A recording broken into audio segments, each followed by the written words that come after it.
आप देख रहे हैं प्रोग्राम ग्राउंड रिपोर्ट और मैं हूं आकाश मलिक। आज बात करेंगे एजुकेशन सिस्टम को लेके। जिस तरीके से आज की डेट में जो है एजुकेशन सिस्टम में जो है बच्चों को जो है वालिदैन प्राइवेट सेक्टर में भेज रहे हैं, उसकी बड़ी वजह क्या है? इंफ्रास्ट्रक्चर का ना होना, उसकी वजह क्या है? यहाँ पे काफी मकामी लोग खड़े हैं, सबसे पहले इनसे बात करते हैं। बकौल शायर एक ही उल्लू काफ़ी था वहरान गुलस्तां करने को, इंजाम गुलस्तां क्या होगा। हर शाख पे उल्लू बैठा है, इंजाम गुलस्तां क्या होगा। बड़े दुख के साथ और बड़े अफसोस के साथ ये बात कहनी पड़ती है कि जहाँ आपने एजुकेशन सिस्टम को, एजुकेशन के निज़ाम को जो है वो उजागर किया है, मैं आपको इस बात पे मुबारकबाद देता हूँ कि आपने इस मौजू को उठाया। ग्राउंड पे मैम एजुकेशन मिनिस्टर जो हैं सकीना इत्तू साहिबा, वो मीडिया के सामने आके तो बड़े मांग बुलंद दावे करते हैं कि हम ये कर रहे हैं, हम वो कर रहे हैं, हम ये कर रहे हैं, लेकिन हकीकत यह है कि ग्राउंड पे ज़ीरो के बराबर है, इंफ्रास्ट्रक्चर नहीं है। बच्चे जो हैं वो आए दिन जो हैं वो प्राइमरी स्कूलों में जा रहे हैं। वहाँ प्राइवेट सेक्टर में क्यों जा रहे हैं? प्राइवेट सेक्टर में इसलिए जा रहे हैं कि जितने भी गवर्नमेंट मुलाजिम हैं, उस्ताद इकराम हैं गवर्नमेंट स्कूलों में, उन्होंने सब अपने बच्चे जो हैं वो प्राइवेट स्कूलों में, अच्छे स्कूलों में दाखिल किए हुए हैं। सुबह होते ही वो अपने बच्चों को गाड़ियों में बिठाते हैं और वहाँ अकेडमी में छोड़ के, और दिन को जो है वो स्कूल में आ जाते हैं सिर्फ टाइम पास करने के लिए, क्योंकि वहाँ गवर्नमेंट स्कूलों में गरीबों के बच्चे होते हैं, वो पढ़ें या ना पढ़ें उनसे उनका कोई लेना देना नहीं है। तो मैं ये हामली रिक्वेस्ट करूँगा एजुकेशन मिनिस्टर साहिबा से, मैम सकीना इत्तू साहिबा से, कि आप खुदारा जो है वो गवर्नमेंट स्कूलों के ऊपर ध्यान दें, तवज्जो दें, इंफ्रास्ट्रक्चर बनाएं, और एजुकेशन डिपार्टमेंट्स के चाहे वो टीचर हों, मास्टर हों या लेक्चरर हों, सबको जो है वो स्कूल जाने की हदायत करें कि ग्राउंड पे जो है वो आकाश साहब, बहुत दुख के साथ मुझे कहना पड़ता है कि पिछले ही महीने जहाँ पे एक स्कूल की बिल्डिंग जो है वो गिरती है और जो है पुंछ में, और एक बच्चे की जान जो है वो चली जाती है। इससे बड़ा और जो है दुख का मकाम हमारे लिए क्या हो सकता है, जहाँ हम क्या खरबों रुपये जो हैं वो समग्रा के आते हैं, अरबों रुपये आते हैं, ठेकेदार जो है वो पैसा निकाल के बिल बना के कमीशन दे के JEE वगैरह से तो बिल निकलवा लेते हैं। बिल्डिंग की बड़ी खासा हालत होती है और उसी तरीके से जो है वो हैंड ओवर कर दी जाती है। मैं ये एडमिनिस्ट्रेशन से, ख़ास करके गवर्नर साहब से और डिस्ट्रिक्ट कमिश्नर पुंछ से ये रिक्वेस्ट करूँगा कि वो समग्रा के डायरेक्टर साहब को हदायत करें कि वो पैसा जो है वो सही जगह पे यूज़ करें, और उसके नीचे आके CO साहब से मैं ये गुजारिश करूँगा कि वो भी कम से कम लुक आफ्टर करें। कि जो हमारा राजौरी पुंछ का जोन है, जितने भी जोन हैं, इसके अंदर जितने भी हमारे लोकल ऑफिसर हैं वो काम करके राज़ी नहीं है। जितना भी हमारा टीचिंग स्टाफ है वो खुद के स्कूलों में काम करके राज़ी नहीं है। उनको एक लग्जरी पोस्टें चाहिए, लग्जरी प्लेस चाहिए। मैक्सिमम हमारे जितने भी स्कूल हैं उनमें टीचिंग स्टाफ है ही नहीं है। और हम शहर की तरफ या इन्हीं दो ट्विन डिस्ट्रिक्ट के हम शहर देखें तो ऑफिसों में टीचर बैठे हुए हैं, ZDO ऑफिस में क्लरिकल जॉब पे बैठे हुए हैं, CO ऑफिस में क्लरिकल जॉब में जो है वो टीचिंग स्टाफ बैठा हुआ है। तो जिसकी वजह से हर आम आदमी जो है एजुकेशन की तरफ तो हर आदमी भाग रहा है, जिसकी वजह से आम आदमी जो है वो प्राइवेट सेक्टर की तरफ जा रहा है। सेकंड कारण ये है कि अब हम इसको ठीक कैसे करें। ठीक का इसका सीधा और एक सिंपल सा फार्मूला है कि अगर सरकार चाहे, दुनिया में क्या चीज़ ठीक नहीं हो सकती। इसके लिए मैंने चंद रोज़ पहले सरकार को भी एक मेमोरेंडम सौंपा है। उसमें यह है कि टॉप टू बॉटम हमारे जितने भी एम्प्लॉइज़ लोग हैं, चाहे वो कमिश्नर सेक्रेटरी क्यों ना हो, चाहे वो मेंबर पार्लियामेंट क्यों ना हो, चाहे वो PN क्यों ना हो, उन तमाम लोगों के बच्चे जो हैं वो सरकारी स्कूल के अंदर इनरोल्ड हो जाने चाहिए। जिस वक्त उनके बच्चे सरकारी स्कूल में इनरोल्ड हो जाएंगे, जाहिर सी बात है कि ये एजुकेशन सेक्टर जो है, हमारा जो एजुकेशन सिस्टम है, ये ऑटोमेटिकली इम्प्रूव हो जाएगा। बड़ी बार जब मेरी सरकार के किसी सरकारी ऑफिसर से बात होती है तो उनका एक जवाब आता है कि हमारे पास टीचिंग स्टाफ नहीं। कोई एक स्कूल लेके चलते हैं हम, जैसे मेरी एक पंचायत का एक स्कूल MS सोलिया है जिसमें 125 बच्चा है, 2 टीचर हैं, उसी को लेके चलते हैं तो ZDO सोरनकोट का एक जवाब आता है कि जनाब अली हमारे पास स्टाफ नहीं। सेकेंडली हम देखते हैं कि एक हमारा जीपीएस गर्ल्स सुरनकोट है जहाँ 14 टीचर बैठे हुए हैं और 60 बच्चे हैं। फेक इनरोलमेंट है, वही बच्चे ऑलरेडी सारे के सारे प्राइवेट स्कूल के अंदर इनरोल्ड हैं, मगर उन्होंने फेक इनरोलमेंट बना के वहाँ 14 टीचर बिठाए हुए हैं क्योंकि यहाँ बैलेंस नहीं है। यहाँ सिर्फ लग्जरी पोस्ट है, पॉलिटिकल पोस्ट है, उन पे बैठ के आयशो आराम करनी होती है। तो जाहिर सी बात है आम गरीब तो अपने बच्चे को एजुकेशन देने के लिए कुछ भी करेगा, मगर वो प्राइवेट सेक्टर में जाएगा। तो बिल्डिंग सेक्टर आज का यहाँ से मफलूजुल हाल नहीं है। पिछले 20 साल से जो है इंफ्रास्ट्रक्चर जो है वो चाहे स्कूल का हो या अदर इंफ्रास्ट्रक्चर हो, आप तहसील कम्प्लेक्स में जाइए, उसकी हालत देखिए कि वहाँ क्या हालत है। इंफ्रास्ट्रक्चर तो यहाँ पहले ही तबाह बर्बाद है। इसके पीछे 2 कारण हैं। एक तो यहाँ की टेंडरिंग का सिस्टम, और फिर टेंडरिंग के बाद ठेकेदार से करप्शन, और जो हिस्सा रसी और फिर वर्क ऑफ क्वालिटी, ये तीनों चीज़ें यहाँ ट्विन डिस्ट्रिक्ट में नहीं है, राजौरी पुंछ दोनों में नहीं, जिसकी वजह से आए रोज़ बिल्डिंगें स्लाइड हो जाती हैं, बिल्डिंगें गिर जाती हैं। जैसे पुंछ में एक बिल्डिंग गिर गई, एक बच्चा की ज़िंदगी चली गई, चंद बच्चे जो है वो इंजर्ड हो गए। ऐसे हज़ारों स्कूल हैं जिनकी खस्ता हालत है, और उस खस्ता हालत के लिए हमारे यहाँ के लोकल ऑफिसर जब से लगे हैं तब से यही ऑफिसर ज़िम्मेदार है, क्योंकि इनके घर ही नहीं भरे जा रहे। देखो, मेरी सरकार से हम्बल सबमिशन ये रिक्वेस्ट है कि ये फील फॉर कितने भी हमारे गवर्नमेंट एम्प्लॉइज़ हैं, और ये एक सर्कुलर लाएँ, जैसे कि नईमा अख्तर खान एक सर्कुलर लाया था कि तमाम गवर्नमेंट एम्प्लॉइज़ जो है वो अपने बच्चों को गवर्नमेंट स्कूलों में एनरोल्ड करें। पिछली बार आपने देखा जब बारिशें हुई तो खनेतर में एक बच्चे की मौत हो गई। उसके बाद आप सांगला में देखो, आप गोंथल में देखो, आप कलर कटल देखो, डन्ना शास्तार देखो, हिल काका में देखो, इतनी बुरी हालत है गवर्नमेंट स्कूलों के इंफ्रास्ट्रक्चर की बात ही रहने दो। जब यहाँ इन इलेक्शन होते हैं तो बिल्कुल यहाँ वादे किए जाते हैं कि आपके बच्चों के फ्यूचर के लिए, ब्राइट फ्यूचर के लिए आप बेहतरीन इंफ्रास्ट्रक्चर दिया जाएगा, लेकिन जब इंतखाबात हो जाते हैं तो जमीनी सतह पर कोई काम नजर नहीं आता है। दूसरी बात यह है, एनरोलमेंट अगर आपने सरकारी इदारों में लानी है, इसका बेहतरीन सिस्टम एक यही है, स्कूल में जो उस्तादजा हैं, यहाँ के जो जितने ऑफिसर हैं, चाहे वो बेल्ट फोर्स में हो, चाहे वो सिविल सर्विसेज में हो, चाहे यहाँ के पॉलिटिशियन हैं, जब इनके बच्चों को सरकारी स्कूलों में एडमिशंस नहीं दी जाएंगी, सरकारी स्कूलों में ये अपने बच्चों को नहीं पढ़ाएंगे, तो गरीब जो लोग हैं उनके बच्चों के साथ ऐसा ही मजाक होगा। आपको अंदाजा होगा शायद कि यहाँ से हमारे कितने बच्चे जाके आउट ऑफ स्टेट भी पढ़ते हैं, वो जम्मू भी पढ़ते हैं, जाके श्रीनगर में पढ़ते हैं, राजौरी में, वो डिस्ट्रिक्ट हेडक्वार्टर में भी हैं, लेकिन है प्राइवेट स्कूलों में। कोई भी कॉलेज, डिग्री कॉलेज में या उसमें नहीं जा रहा है। उसकी वजह क्या है? उसकी सबसे बड़ी वजह यही है कि वहां स्टाफ नहीं है। प्राइवेट जो अपने गवर्नमेंट इदारे हैं उनमें स्टाफ नहीं है, उनमें टीचर ही नहीं है, तो बच्चों को क्या पढ़ाया जाएगा?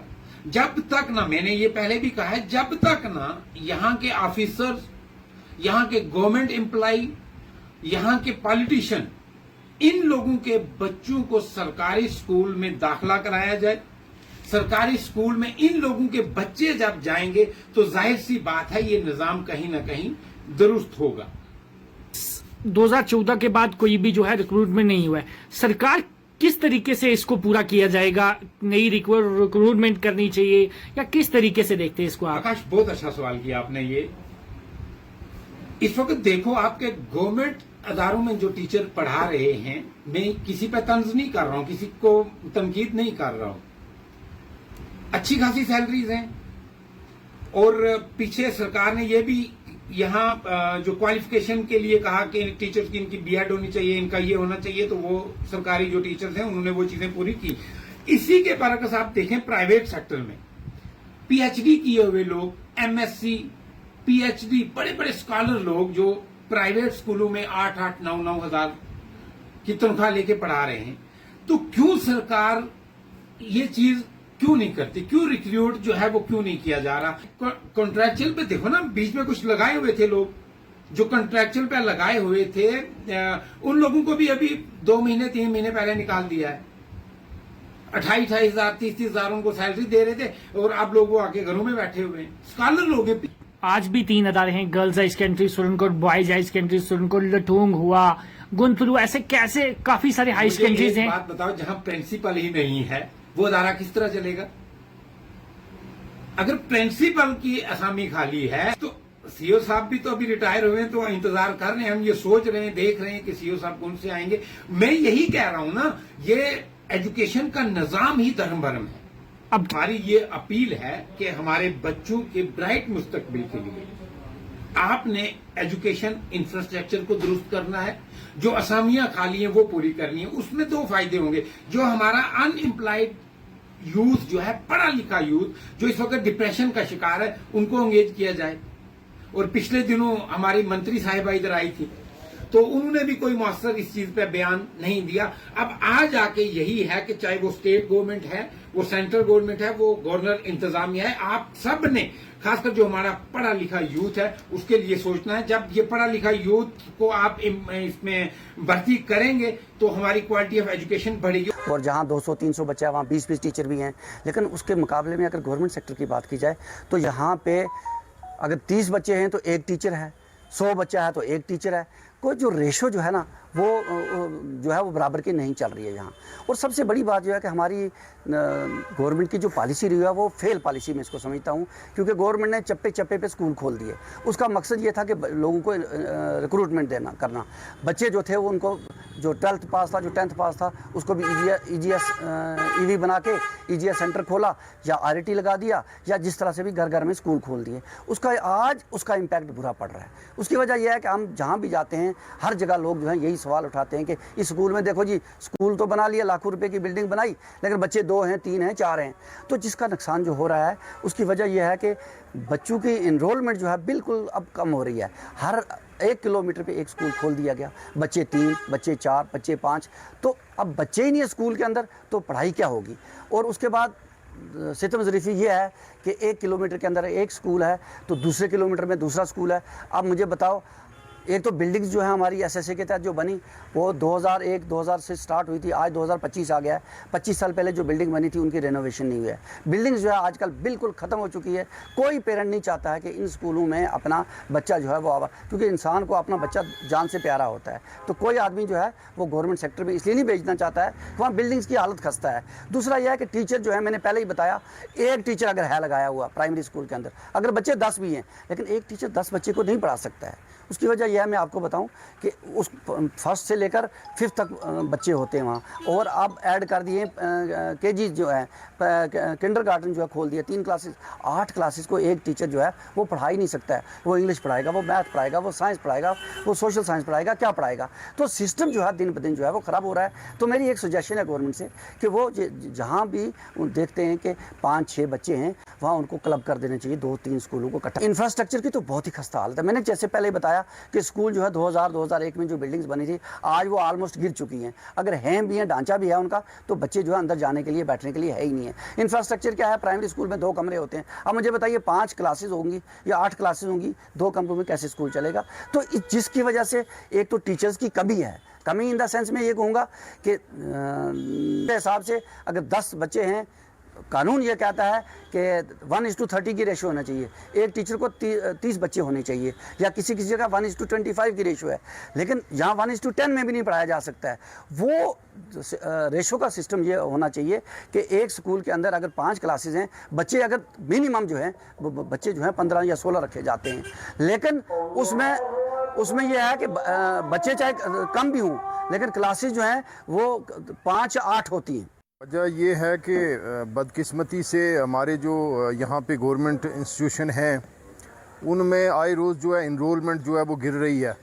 उसकी बुनियादी वजह यह है कि एक तो इंफ्रास्ट्रक्चर की जो है ना बहुत कमी है, क्योंकि आप ये हमारे 3-4 स्कूल्स देख लें जो मरकज़ी इदारे हैं सुरनकोट के, गर्ल्स है, बॉयज़ है, लठूंग है, बफलियाज है, इनमें टीचिंग स्टाफ की कमी है। वो जो असामियाँ हैं वो पूरी नहीं की जा रही हैं। SSRB ने जो है वो कोई रिक्रूटमेंट या PSC ने अभी तक जो है वो नहीं की है। तो ये मुझे लगता है कि गवर्नमेंट को इस पे जो है वो एजुकेशन मिनिस्टर को और गवर्नमेंट को और LG इंतज़ामिया को इस पे जो है सोच करनी चाहिए। अगर ऐसे हालात रहे तो आने वाले वक्त में जो है गवर्नमेंट स्कूल में कोई भी नहीं जाएगा। और सारे बच्चे आज गरीब जो हैं, आज जो गरीब लोग हैं वो मजबूर हो चुके हैं इस बात पे कि वो इतना पैसा कहाँ से लाएं और अपने बच्चों को प्राइवेट इदारों की तरफ राग़िब करें। तो ये बड़ी बदकिस्मती की बात है। और यहाँ पे पिछले रोज़ एजुकेशन मिनिस्टर का टूर हुआ था और यहाँ डायरेक्टर स्कूल एजुकेशन और दूसरे लोग यहाँ पे आए थे, लेकिन उन्होंने भी आके यहाँ पे सिर्फ जो है वो हार डलवाए और उसके बाद वापस चले गए। किसी ने ये गवारा नहीं किया कि पेरीफ्रीज में जो स्कूल हैं उनमें इंफ्रास्ट्रक्चर है, वहाँ पे टीचिंग स्टाफ है या नहीं है। तो ये बड़ी बदकिस्मती की बात है। और अगर ऐसे हालात रहे तो तमाम लोग जो हैं वो अपने बच्चों को इन गवर्नमेंट स्कूल से निकाल देंगे। और प्राइवेट इतना, मैं समझता हूँ कि इतना पैसा कहाँ से लाया जाएंगे, गरीब लोग मज़दूर लोग हैं ज़्यादातर। तो गवर्नमेंट को चाहिए इस वक्त, और क्योंकि ये यूटी है और मरकज़ के ज़ेरे इंतज़ाम इलाका है, तो मैं गुजारिश करूँगा इसमें जितने भी कंसर्न जो मिनिस्टर हैं उनको देखना चाहिए कि हमारी यूटी में आज जो है वो महकमा तालीम का जनाजा निकल गया है और जितना जल्दी हो सके ये असामियाँ पूरी होनी चाहिए और कोशिश करनी चाहिए कि यहाँ पे जितना भी जो इंफ्रास्ट्रक्चर है उसको बेहतर किया जाए और इनरोलमेंट को वापस बहाल किया जाए। कुछ भी नहीं है, मैं समझता हूँ इसमें जो कमिश्नर सेक्रेटरी हैं हमारे एजुकेशन के, उनको चाहिए कि एक फैक्ट फाइंडिंग जो है कमेटी बनानी चाहिए जो इस वक्त जो फ्लड की वजह से जितने भी इदारे नुकसान हुए हैं वो भी, और प्लस बहुत सारे ऐसे इदारे हैं जिनकी तरफ तवज्जो नहीं दी जा रही बड़े अरसे से। हमारे इलाके में बिल्कुल बिल्डिंग्स गिरी हुई हैं, बच्चे जो हैं वो बाहर बैठे हैं और जहाँ इनरोलमेंट है वहाँ बिल्डिंग ही नहीं है, और जहाँ बिल्डिंग है वहाँ अब इनरोलमेंट नहीं बची हुई, वहाँ टीचिंग स्टाफ नहीं है। तो ये एक मसला है और इसमें गवर्नमेंट को सख्त कदम उठाने की ज़रूरत है कि जी किसी भी समाज के लिए, किसी भी समाज की बेहतरी, किसी भी समाज की फलाह और उसकी बका के लिए सबसे इम्पॉर्टेंट रोल जो है वो एजुकेशन सेक्टर जो है वो अदा करता है, कलीदी रोल अदा करता है। हमारे सुरनकोट कस्बा की अब बात करेंगे या इसके जो एडजॉइनिंग में एरियाज़ हैं, बहुत सारे ऐसे मेजर स्कूल हैं, बहुत सारे ऐसे इदारे हैं कि जहाँ पे आज भी मुख्तलिफ़ मज़ामीन की पोस्टें जो हैं वो खाली हैं।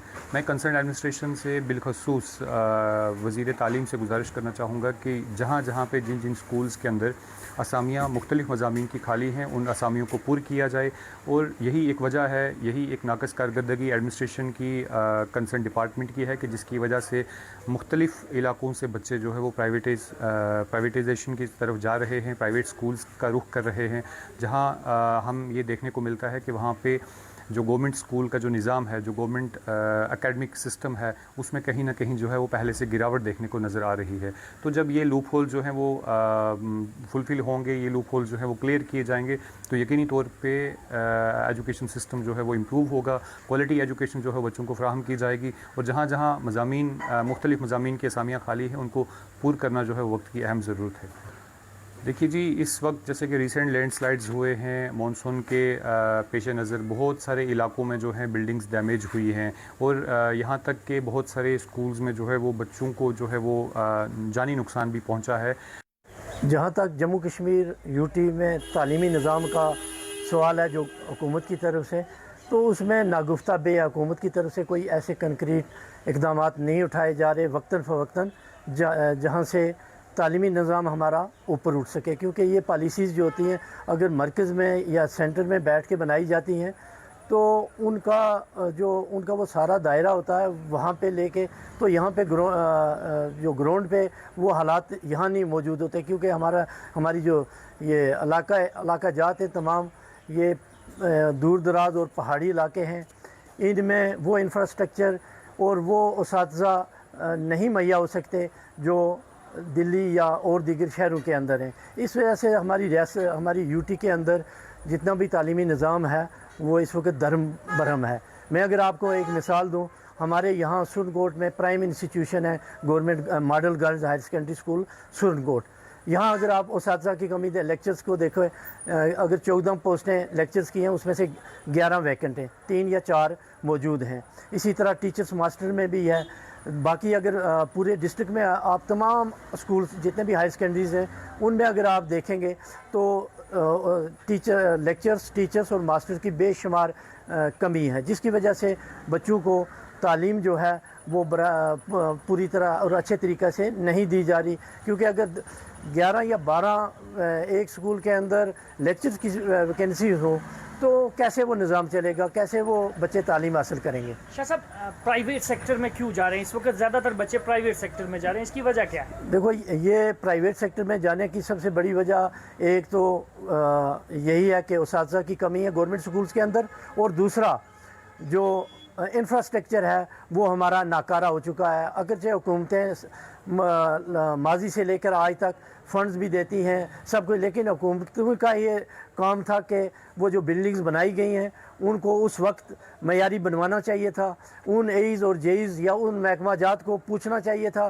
कि जो आज ये कोलैप्स हो रही है डे बाई डे 3-4 या 10 साल के बाद, ये क्यों ऐसा हो रहा है। ये इसीलिए कि हमारा सिस्टम जो है वो नाकारा है और उनको नहीं पूछा जाता उन ज़िम्मेदारानों को जिन्होंने ये बिल्डिंग्स वगैरह बनाई हैं।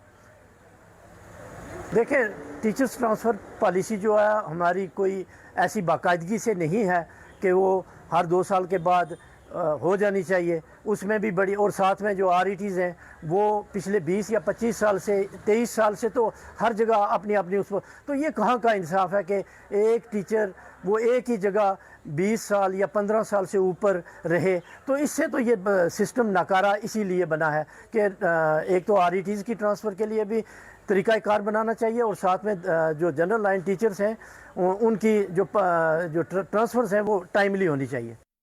देखो जी, आपके माध्यम से मैं ये गुजारिश करना चाहता हूँ कि गवर्नमेंट जो है वो पॉलिसी बनाती है, जो दिल्ली में पॉलिसी बनती है वो इम्प्लीमेंट दरा में नहीं होगी, मड़ोट में नहीं होगी, गुंथल में, चंडीगढ़ में नहीं हो सकती।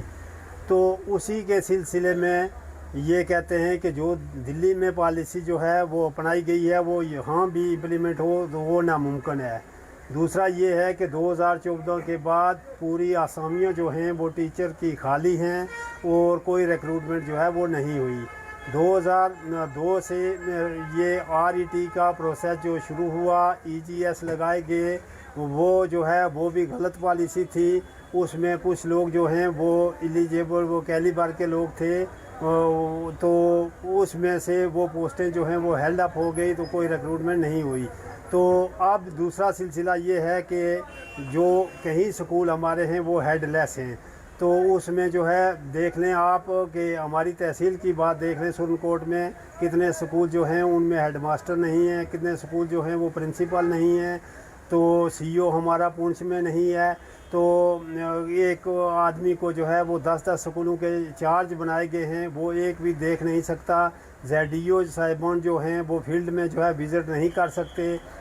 जो स्कूलों में जो है इन्होंने बायोमेट्रिक सिस्टम जो है वो शुरू किया, वो भी जो है नाकाफ़ी है मेरी समझ से। तो बायोमीटर खाली लगा के तो अगर स्कूल में कोई नहीं ठहरे तो उसका ये नहीं है मतलब कि ये हाज़िरी है। दूसरा जो प्राइवेट सेक्टर में क्यों जा रहे हैं? प्राइवेट सेक्टर में इसलिए प्रेफर लोग कर रहे हैं कि वहाँ पर जो है वो स्टाफ जो है वो इतना क्वालिफाइड नहीं होता है, लेकिन उनका डिसिप्लिन होता है। वो जो है बच्चे को चेक करते हैं, तो बच्चों को गाड़ियाँ लगाई गई हैं, तो गाड़ियों के शौक़ से भी लोग ये कहते हैं कि हमारा बच्चा जो है ये फलां स्कूल में पढ़ रहा है, चाहे गरीब है, तो वो भी ये कहता है। तो बिल्डिंग जो है वो जितनी भी बनी थी RSS इसमें SSA स्कीम के तहत उस सब में दरारें पड़ी हैं। कहीं जो है वो कंट्रैक्टरों ने जो है वो स्कूल की दीवारों के साथ से जो है वो सड़कें निकाली हैं, कोई चेकअप नहीं है, कोई उसका केयर नहीं है। जो SSA समग्रा का पैसा आता है उसमें भी जो है वो पूरा यूटिलाइज सही ढंग से होना चाहिए, उसमें भी कोई चेकअप वगैरह नहीं है। तो ये सारी चीज़ें जो हैं सरकार ये करे कि सबसे पहले जो जितने भी एजुकेशन एम्प्लॉई हैं उन पर दबाव डाला जाए कि वो अपने बच्चे जो हैं वो गवर्नमेंट स्कूलों में दाखिल करवाएं। तो अगर उनका बच्चा जो है वो प्राइवेट स्कूल में जाएगा तो एक गरीब आदमी है वो कहेगा कि वो टीचर है इसलिए कि वो उसके स्कूल में पढ़ाई नहीं है, तो प्राइवेट में होती है वो प्रेफर करते हैं। मेरी अपील जो है, ये जो डिप्टी कमिश्नर साहब जो हमारे नए आए हैं, ये डायरेक्टर एजुकेशन रहे हैं, ये पूरा सिस्टम जो है वो जानते हैं। इनसे मेरी ये गुजारिश होगी कि ये ऑफिसरान पे चेकअप रखें और उनको जो है ये कम से कम वीकली विजिट का सिस्टम जो है वो डायरेक्शन दी जाए तो ख़ुद भी ये जो है इधर तहसील लेवल पे जो है प्रोग्राम रखें, उसमें लोगों की जो है मुश्किलात वो सुनी जाएं, तो सारा सिस्टम हो जाएगा। आज भी कहीं स्कूल जो हैं उनमें टॉयलेट नहीं है, कहीं में एक टीचर है, कहीं में बच्चे जो हैं वो 7 हैं तो 10 टीचर हैं। ये सारी चीज़ें जब तक नहीं दूर होंगी तो सुधार नहीं होने चाहिए। सिस्टम चला था वो भी नहीं हो सकी। तो एक आदमी जो है वो एक स्कूल में 10 साल से है, ये ट्रांसफ़र पॉलिसी जो है ये भी होनी चाहिए वाजिया, तो ताकि सुधार हो सकता है। मैडम जी जो हैं वो सब कुछ जानती हैं, लेकिन उनके पास भी जो है वो कहीं डिपार्टमेंट का चार्ज है, वो खुद तो हर स्कूल में जो जा नहीं सकती हैं। तो कुछ लोग जो होते हैं वो आगे वो गलत गाइड कर देते हैं कि जी ये सब ठीक चल रहा है, ये फलान है, ये फलान है, तो उससे काम बैठ के नहीं चल रहा। फिज़िकली जो है वो पोजीशन सबसे जाननी पड़ती है, तो फिर फील्ड की पोजीशन के मुताबिक जो है काम होगा, तो इसमें एजुकेशन का सुधार होगा। तो आपने देखा प्रोग्राम ग्राउंड रिपोर्ट पे यहाँ मुख्तलिफ कुछ रिटायर्ड ZDPO थे, कुछ रिटायर्ड ZDO सीनियर प्रिंसिपल, कुछ सोशल एक्टिविस्ट से बात की। उन्होंने कहा है कि एजुकेशन सिस्टम पे जो बात की, सबसे बड़ी वजह यह है प्राइवेट सेक्टर में भेजना बच्चों को। सबसे बड़ी वजह यह है कि स्कूल की बिल्डिंग की खस्ता हालत, काफी सारी बिल्डिंग आज की डेट में भी काफी बिल्डिंग की खस्ता हालत है। हालांकि पिछले कुछ 2 या 3 दिन पहले टेंडर्स लगे हैं, लेकिन पहले जो है बिल्डिंग की काफी खस्ता हाल होना, इंफ्रास्ट्रक्चर काफी पुराना है। जिस तरीके से और भी यहाँ एक बात सामने निकल के आई है कि लोगों ने ये इल्जाम आयद किया है कि सरकार की तरफ से बड़े बड़े दावे तो किए जाते हैं, लेकिन जमीनी सतह पर वो काम इंप्लीमेंट नहीं हुए। इन्होंने LG एडमिनिस्ट्रेशन के साथ साथ एजुकेशन मिनिस्टर से अपील की है कि सुप्रीम कोर्ट का एजुकेशन निजाम को बेहतर करने की जरूरत है। टीचर्स का ना होना, काफी सारे स्कूल्स में लेक्चर्स की काफी कमी है। सुप्रीम कोर्ट के कई सारे बड़े हाई सेकेंडरी जिसमें आज भी 10 से 12 लेक्चर्स की कमी है, बच्चों को काफी मुश्किलात का सामना करना पड़ता है। इनके साथ साथ वालिदैन ने भी ये अपील की है एजुकेशन मिनिस्टर सकीना इत्तू जी से कि हमारे बच्चों का मुस्तकबिल जो है अभी भी जो है खतरे में है, क्योंकि लेक्चर्स और टीचर्स की कमी है। उन्होंने अपील किया है कि जल्द से जल्द पीर पंजाल के सुप्रीम कोर्ट की बात करता हूं, सुप्रीम कोर्ट में जो है एजुकेशन निजाम को बेहतर करने की जरूरत है। मैं आकाश Malik, Gulistan news, supreme court.